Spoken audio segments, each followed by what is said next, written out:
लोकसभा संयोजक श्री बालकृष्ण जी पाटीदार, सह संयोजक राजेंद्र यादव, सह प्रभारी लोकेश जी शुक्ल, सुबेर सिंह जी सोलंकी, श्याम जी बर्डे, राजकुमार जी मेव, प्रेम सिंह पटेल, बलवंत सिंह जी। जिला पंचायत अध्यक्ष कौन है? बलवंत सिंह जी। अरे वाह, वेरी गुड। और हमारे जिला पंचायत अध्यक्ष खरगोन अनु भाई। अरे वाह अनु भाई, और अच्छा।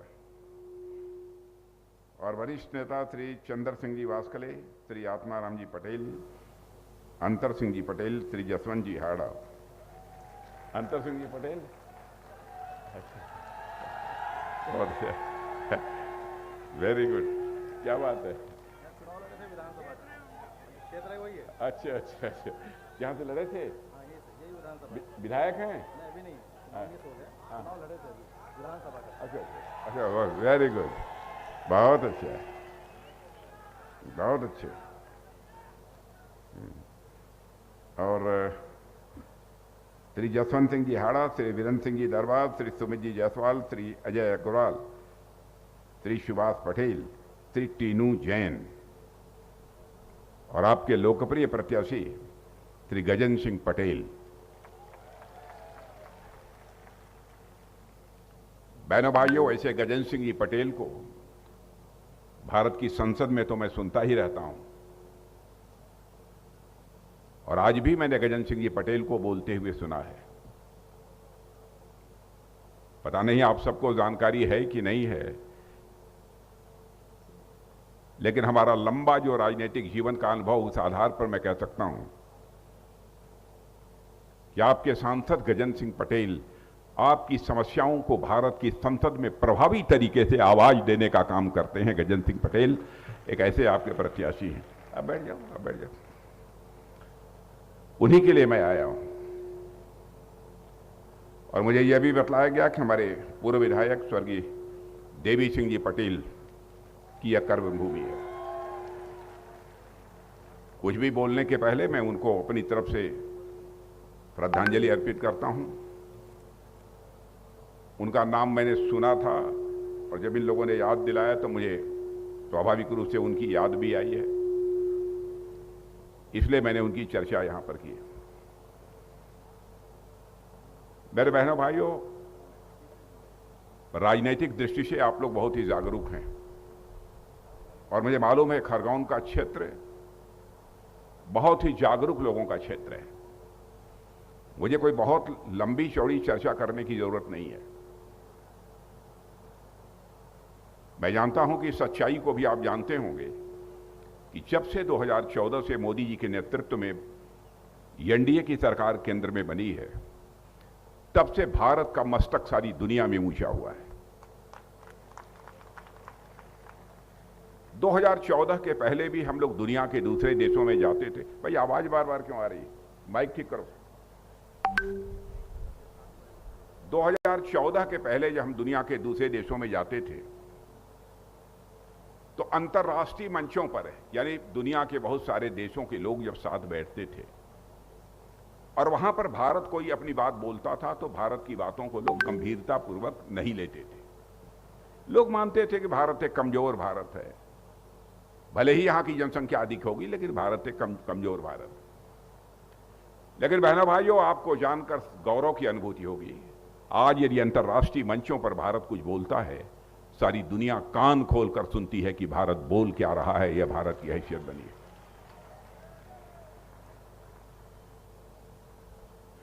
बहुत सारी घटनाएं, कितनी घटनाओं की आपको मैं याद दिलाऊं। एक घटना कोरोना की है। मैं समझता हूं इस क्षेत्र के लोग भी कोरोना से प्रभावित रहे होंगे।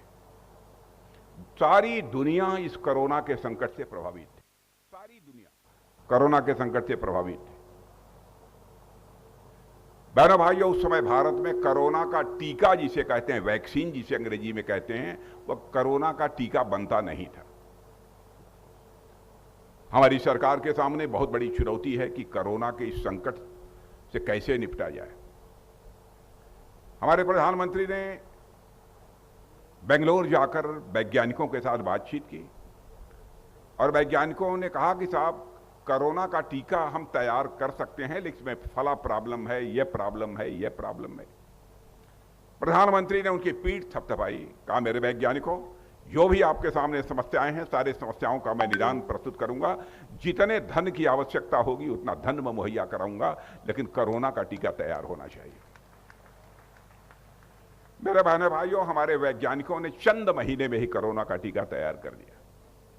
और आपको जानकर खुशी होगी, भारत की ताकत देखिए। कोरोना का इतना टीका तैयार किया, इतनी वैक्सीन तैयार की, इतनी वैक्सीन तैयार की, केवल भारत में रहने वाले लोगों को ही हम लोगों ने कोरोना का टीका नहीं लगाया, बल्कि दुनिया के 100 देशों में रहने वाले लोगों को टीका मुहैया कराने का काम किसी ने किया तो भारत ने किया। यह है भारत की ताकत। और 140 करोड़ की जनसंख्या का हमारा यह भारत है।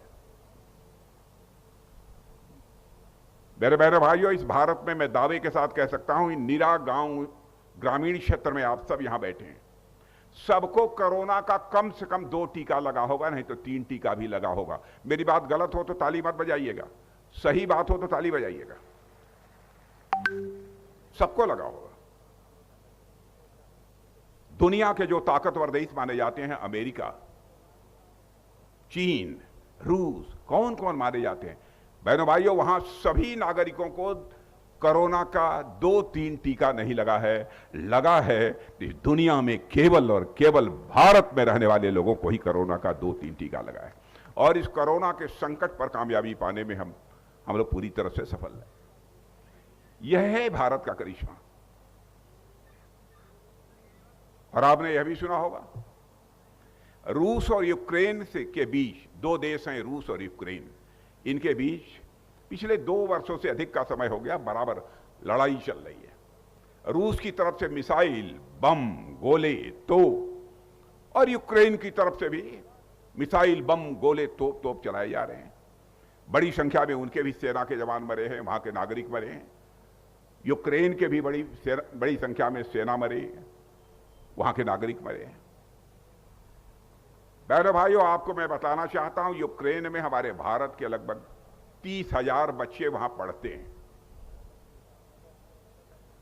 उनके माता पिता को चिंता हुई कि रूस की तरफ से लगातार मिसाइल, बम, गोले चल रहे हैं, कहीं हमारे बच्चों के साथ कोई हादसा न हो जाए। बड़ी संख्या में लोग मारे जा रहे थे। मिसाइल कहां गिरेगी, बम कहां गिरेगा, गोला कहां गिरेगा, इसका कोई ठिकाना नहीं होता है। उनके माता पिता जो भारत में रहते थे, वो हमारे प्रधानमंत्री से उनका एक प्रतिनिधिमंडल मिला और कहा, मोदी जी, चाहे जैसे भी हो, हमारे बच्चे जो यूक्रेन में पढ़ाई कर रहे हैं, उनको किसी भी सूरत में यूक्रेन से आप बाहर निकालिए। बहनों भाइयों, ध्यान से सुनना, करिश्मा कर दिया प्रधानमंत्री ने। प्रधानमंत्री ने चटपट टेलीफोन मिलाकर रूस के राष्ट्रपति मिस्टर पुतिन से बात की और यूक्रेन के राष्ट्रपति मिस्टर जेलेंस्की से बात की। और आपको जानकर खुशी होगी और आप गौरवान्वित होंगे मेरे बहने भाइयों, 4.5 घंटे के लिए युद्ध रुक गया और हमारे 22,500 बच्चे यूक्रेन से चलकर भारत आ गए। यह है भारत की ताकत। दुनिया का कोई देश जो काम नहीं कर पाया, उस काम को करके दिखाया है भारत ने। कांग्रेस की सरकारों को काम करते हुए लंबे समय तक आपने इस हिंदुस्तान में देखा है। और मैं याद दिलाना चाहता हूं, कांग्रेस का एक ही नारा होता था कि हमारी सरकार बनाइए, हम लोग आएंगे, गरीबी को दूर करेंगे। पंडित जवाहरलाल नेहरू जी भी भारत के पहले प्रधानमंत्री थे, वह भी कहते थे हमारी सरकार बनेगी तो गरीबी दूर करेंगे। इंदिरा जी आई, वो भी कहती थी सरकार बनेगी तो गरीबी दूर करेंगे। राजीव गांधी कहते थे मेरी सरकार बनाओ, गरीबी दूर करेंगे। डॉक्टर मनमोहन सिंह जी की सरकार बनी, उन्होंने कहा गरीबी दूर करेंगे। बहनों भाइयों, कोई गरीबी दूर नहीं कर पाया। और जो बात मैं कहने जा रहा हूं, मैं आप सबसे कहूंगा और प्रेस के दोस्तों से भी कहूंगा, मेरी कोई बात गलत हो अखबारों में लिख दीजिएगा।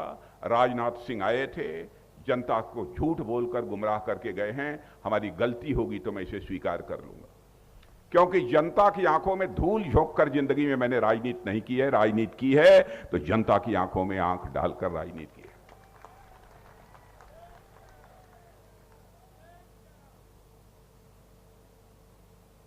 बहनों भाइयों, अद्भुत है हमारा भारत। गरीबी दूर करने की बात सबने कही, लेकिन पहली बार 8 वर्षों के अंदर ही इस देश के 25 करोड़ लोगों को गरीबी के संकट से बाहर निकालने में कामयाबी किसी प्रधानमंत्री ने प्राप्त की है तो प्रधानमंत्री का नाम है नरेंद्र मोदी। और यह मैं नहीं कह रहा हूं, हमारी सरकार नहीं कह रही है, नीति आयोग कह रहा है। दुनिया की बहुत सारी वित्तीय फर्म्स, फाइनेंशियल फर्म्स जिसे कहते हैं, वित्तीय संस्थाएं कह रही हैं, उनका यह दावा है। बड़े बड़े अर्थशास्त्री कह रहे हैं। अंतर्राष्ट्रीय मुद्रा कोष का नाम पढ़े लिखे लोगों ने सुना होगा, बहुत बड़ी दुनिया की संस्था है। उसने कहा है कि भारत ने कमाल किया है, 7-8 वर्षों के अंदर 25 करोड़ लोगों को गरीबी के संकट से बाहर करने में कामयाबी हासिल की है।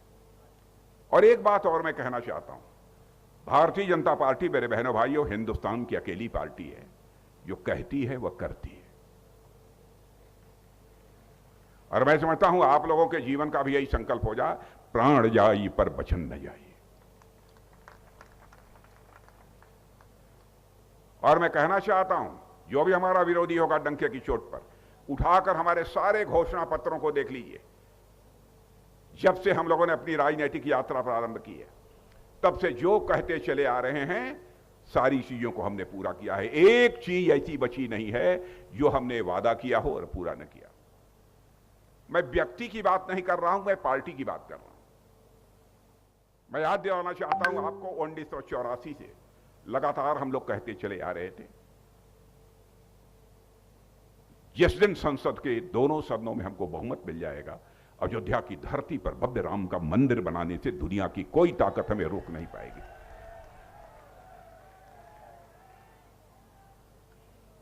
मुझे याद है एक आंदोलन का नेतृत्व ढांचा गिरने के बाद मैंने किया था।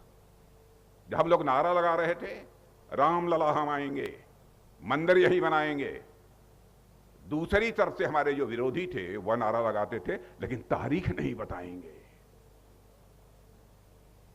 माने ये हम मानकर चल रहे थे कि हम देश की जनता को धोखा दे रहे हैं। बराबर जनता की आंखों में धूल झोंक कर इन लोगों ने राजनीति हासिल की है और राजनीतिक कामयाबी हासिल की है मेरे बहनों भाई, इसलिए उन्होंने कहा। लेकिन आपने देखा, आपने पूर्ण बहुमत के साथ हमारी दिल्ली में सरकार बना दी बहनों भाइयों, और आज अयोध्या की धरती पर भव्य राम का मंदिर बनकर खड़ा हो गया है। और 22 जनवरी को जो तारीख पूछते थे लोग, 22 जनवरी को रामलला की प्राण प्रतिष्ठा हमारे प्रधानमंत्री जी ने धर्माचार्यों के निर्देशन में, उनके मार्गदर्शन में कर दी।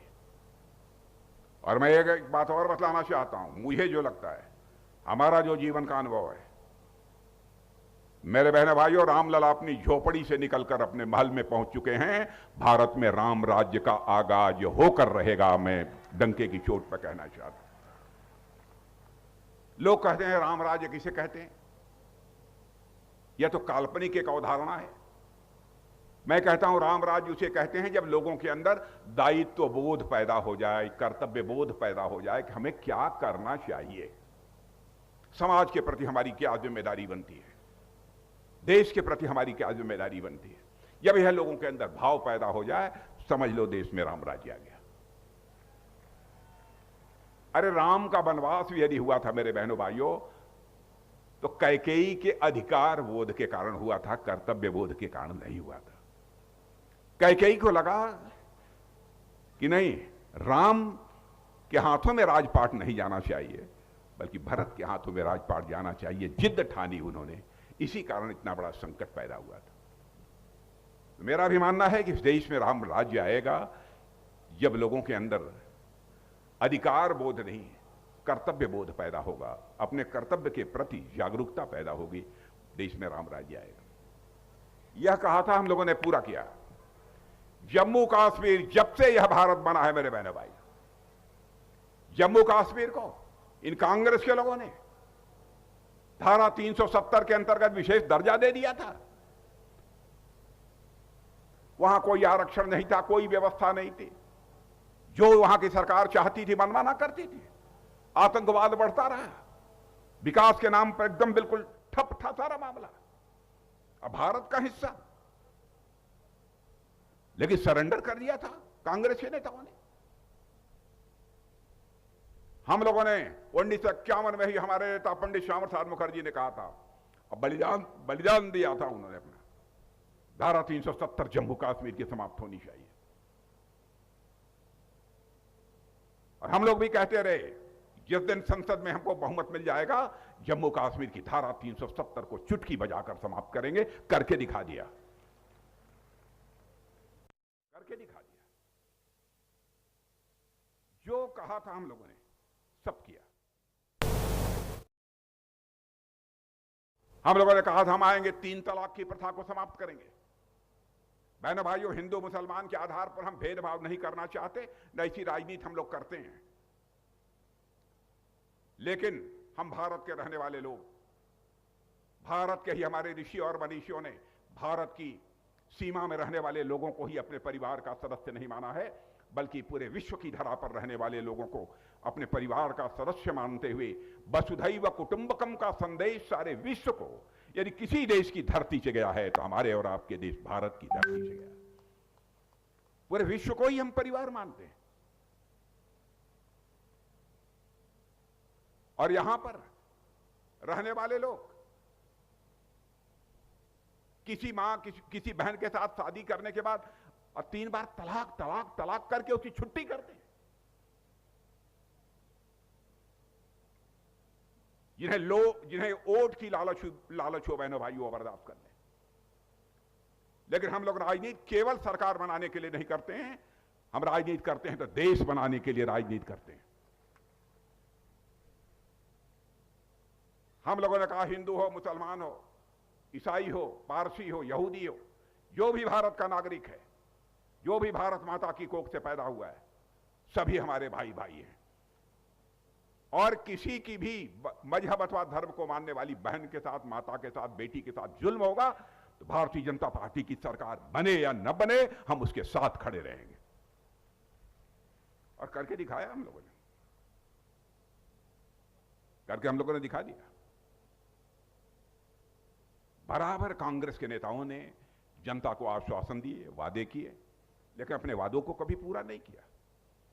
और नेताओं के कहने और करने में अंतर होने के कारण, कथनी और करनी में अंतर होने के कारण ही भारत की राजनीति और भारत के नेताओं पर से धीरे धीरे जनता का विश्वास समाप्त होता चला गया।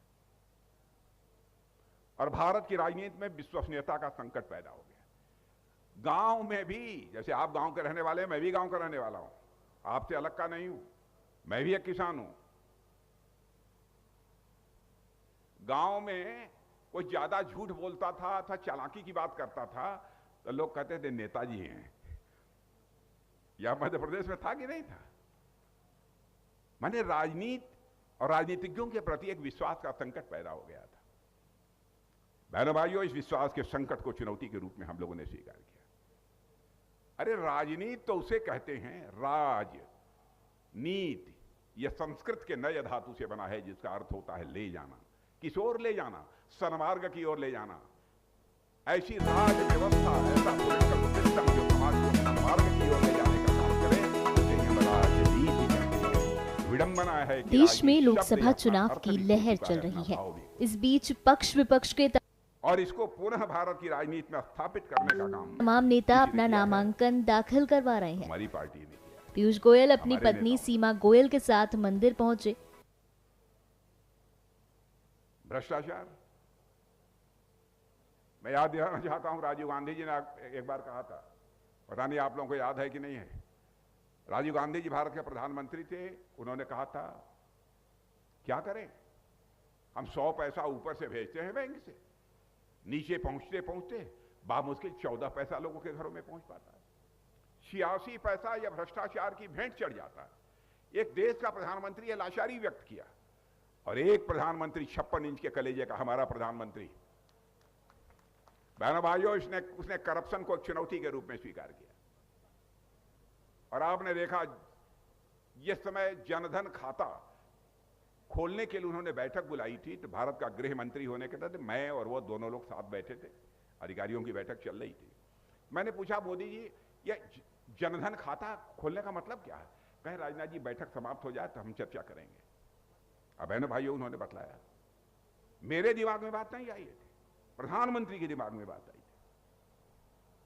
और आपने देखा कि सारे लोगों के जीरो बैलेंस अकाउंट, जिसके पास पैसा नहीं था उसका भी बैंकों में अकाउंट खुल गया। मेरे ध्यान में नहीं था किस लिए खोला जा रहा। एक तरफ कांग्रेस के लोग भ्रष्टाचार की बात करते थे कि 100 पैसा भेजते हैं तो लोगों की जेब में 14 पैसा पहुंचता है। इस प्रधानमंत्री ने उस भ्रष्टाचार को चुनौती के रूप में स्वीकार किया। जनधन, आधार और मोबाइल की ऐसी त्रिमूर्ति तैयार कर दी, यदि दिल्ली के बैंक से 100 पैसा चलता है बहनों भाइयों, तो 100 का 100 पैसा आपकी जेब में पहुंचता है। यह दूरदृष्टि है, नेताओं का यह नजरिया है। यह करिश्मा भी हमारी सरकार ने किया है।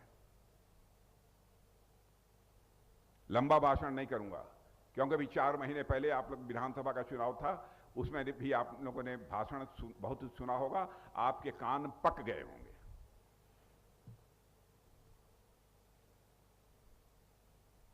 अब यह बताइए, 4 महीने पहले विधानसभा का चुनाव हुआ और 4 महीने के बाद फिर लोकसभा का चुनाव, फिर उसके बाद और कोई चुनाव, रोज चुनाव ही चुनाव।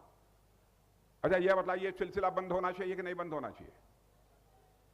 तो मेरी बात सुन लीजिए, अगले 5 वर्षों के अंदर बहनों भाइयों, पार्टी की तरफ से आपको वचन देकर जा रहा हूं, सारे देश के विधानसभा और लोकसभा के चुनाव 5 वर्ष में एक बार होंगे, एक साथ।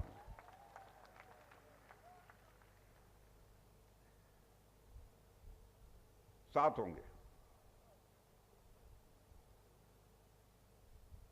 यह फैसला कौन ले सकता है? दूसरी पार्टी नहीं ले सकती।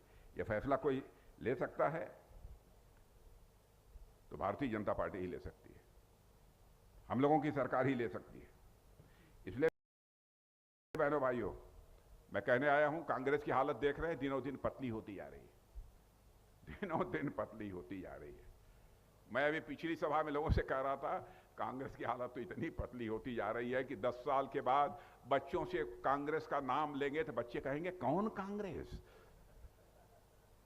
भारतीय जनता पार्टी विरुद्ध, भारतीय जनता पार्टी विरुद्ध मतदान करीश અને સોસાયટી અથવા આજુબાજુના મહોલ્લા દરેક લોકોને ભારતીય જનતા પાર્ટી વિરુદ્ધ मतदान करावीश। Thank you. जय भवानी, जय भवानी, जय भवानी। आवश्यकता देखिए, मकान, शौचालय, नल से जल, बहुत चीजें, मैं तो बहुत विस्तार में नहीं जाना चाहता। टेक्नोलॉजी, जिसमें भारत बहुत ही पिछड़ा हुआ देश माना जाता है, तकनीक, टेक्नोलॉजी। अब आप देखिए, यूपीआई जिसके माध्यम से बैंकों से पैसा लेन देन करते हैं लोग ना, दुनिया के कई देशों ने इस यूपीआई को मान्यता दी है और हम लोगों की नकल की है, इसे स्वीकार किया है। और आज डिजिटल लेन देन सारी दुनिया में जितना हो रहा है, मैं अमेरिका, चाइना सबकी बात कर रहा हूं, बड़े ताकतवर देश माने जाते हैं, सारी दुनिया में डिजिटल माने मोबाइल से लेन देन जो सब ज्यादा हो रहा है, तो 100 में से 46 लेन देन किसी एक देश में हो रहा है डिजिटल, तो भारत में हो रहा है मेरे बहनों भाइयों। यह है भारत की ताकत। भारत बहुत तेजी से आगे बढ़ रहा है, लेकिन हम सबको जीवन में असफलताएं भी मिली। आपने देखा, हमारे वैज्ञानिकों ने एक चंद्रयान तैयार किया, एक चंद्रयान 2 तैयार किया था चंद्रमा पर भेजने के लिए, लेकिन चंद्रयान 2 चंद्रमा पर उसका लैंडर लैंड नहीं कर पाया। रोने लगे वैज्ञानिक। अब प्रधानमंत्री की संवेदनशीलता देखिए, चटपट रात को घटना हुई, सुबह उनके पास बंगलोर पहुंच गए, वैज्ञानिकों की पीठ थपथपाई, उनके गले से लगाया और कहा कि आप बिल्कुल चिंता मत करो, जो नुकसान हुआ होगा, जितना पैसा लगेगा उतना पैसा हम लगाने को तैयार हैं, चंद्रयान 3 की तैयारी करो। और मेरे बहनों भाइयों, कान खोल कर सुन लो, हमारे वैज्ञानिकों का हौसला बढ़ा दिया, जिनके आंखों में आंसू थे उस समय चंद्रयान 2 की विफलता के कारण, और लग गए, जुट गए।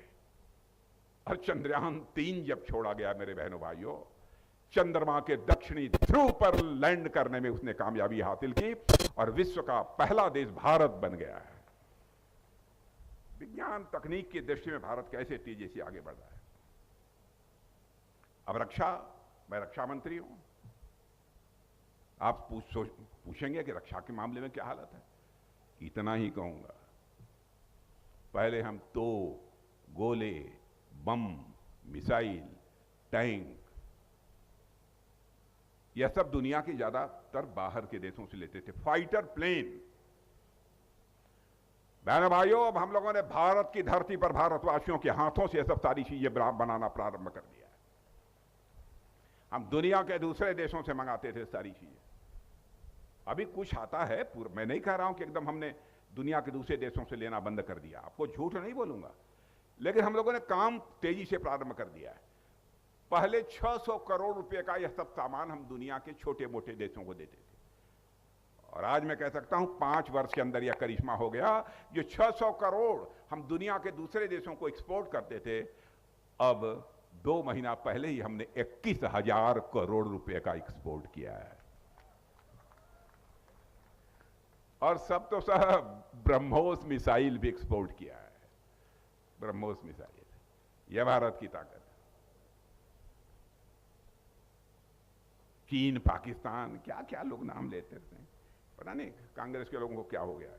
जरा मिले तो समझाइए बुझाइए उन लोगों को, क्या करते हो आप लोग। बहनों भाइयों, भारत अब कमजोर भारत नहीं है। भारत अब दुनिया का ताकतवर देश बन चुका है। हम किसी को आंख दिखाते नहीं है, लेकिन हमको कोई आंख दिखाएगा तो उसका मुंह तोड़ जवाब देने की कुव्वत भारत के अंदर है। मैं आप लोगों से एक ही अपील कर रहा है, बापूजी की मुराद को पूरा कर दो। महात्मा गांधी, बापू की एक मुराद थी, उनकी इच्छा थी, मेरे बहन भाइयों, पूरा कर दो। आप पूरा करने को तैयार हैं महात्मा गांधी की मुराद को, उनकी इच्छा को तैयार हैं। एक मुराद थी, जब आजादी हम लोगों को हासिल हुई तो महात्मा गांधी ने कांग्रेस के लोगों को कहा, देखो कांग्रेस के झंडे के तले हम लोगों ने आजादी की लड़ाई लड़ी है।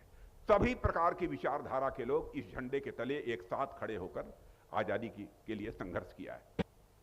अब आजादी मिल गई है, इसलिए कांग्रेस को भंग कर दो। बहनों भाइयों, कांग्रेस के लोगों ने महात्मा गांधी की बात को नहीं माना। मुझे लगा महात्मा गांधी को आत्मिक क्लेश हुआ होगा, आत्मिक तकलीफ हुई होगी। बताइए, ये लोग सत्ता के लोभ में इतने अंधे हो गए कि मैं छोटा सा निवेदन कर रहा हूं, आप लोग राजनीति करिए, दूसरी पार्टी बना लीजिए, लेकिन कांग्रेस जिसके झंडे के तले सबने मिलकर आजादी की लड़ाई लड़ी है, उसको भंग करिए। ये तैयार नहीं है, इतने स्वार्थ में डूबे हैं, कितनी तकलीफ हुई होगी।